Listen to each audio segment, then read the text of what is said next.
In the Red File tonight, Sarah Sanders, White House press secretary, just pulled a liberal fast one. And as a conservative woman, I have to say something about it. Let's start from the beginning. The nomination of 33-year intelligence veteran Gina Haspel to the CIA has led to a broad range of scrutiny ahead of her confirmation hearing this week. Now, I happen to believe Haspel should face rigorous questioning in her hearing, but that she is eminently qualified despite her role in the Bush-era enhanced interrogation program, now illegal, that still proves controversial today.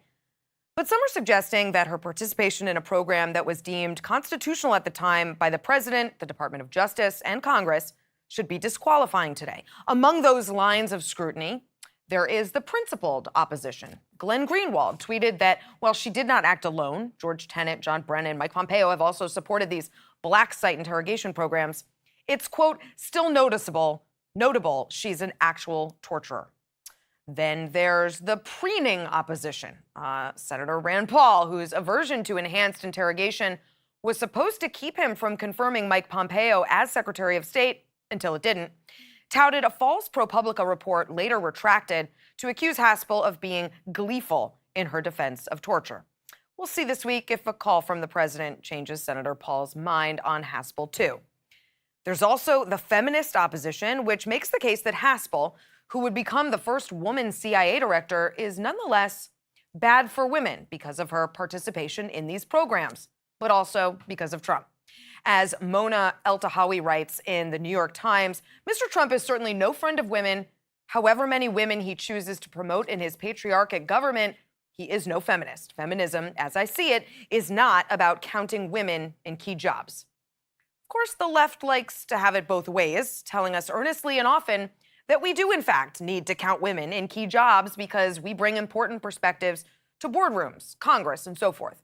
But electing the first woman president or women governors or appointing women to top posts, that only seems meaningful if they support liberal viewpoints. But none of these critiques of Haspel, some entirely fair and some convoluted by politics, are as problematic as the defense of her by Sarah Sanders. Over the weekend, Sanders, taking a page from her boss, tried to bully opponents into submission by playing the woman card, and not even that effectively. There is no one more qualified to be the first woman to lead the CIA than 30-plus-year CIA veteran Gina Haspel, she tweeted. Any Democrat who claims to support women's empowerment and our national security but opposes her nomination is a total hypocrite. Wait, what? That's not how any of this works. But it's also the kind of thing conservatives rightly mock and criticize liberals for doing all the time. For starters, if there's no one more qualified than Haspel, why make it about women at all? This directly undercuts the argument Sanders should be making, which is that Haspel is simply the best person for the job. Next, there is a gaping chasm between supporting women's empowerment and supporting every policy or position any woman takes just because she's a woman. Democrats as well as Republicans are, of course, free to express their concerns about policies Haspel might support without endangering the empowerment of women or even of this particular woman. Finally, none of that is hypocritical. In fact, it's the opposite. For a Democrat who claims to support women's empowerment to nonetheless oppose Haspel, a woman, is at its worst partisan, but at its best principled.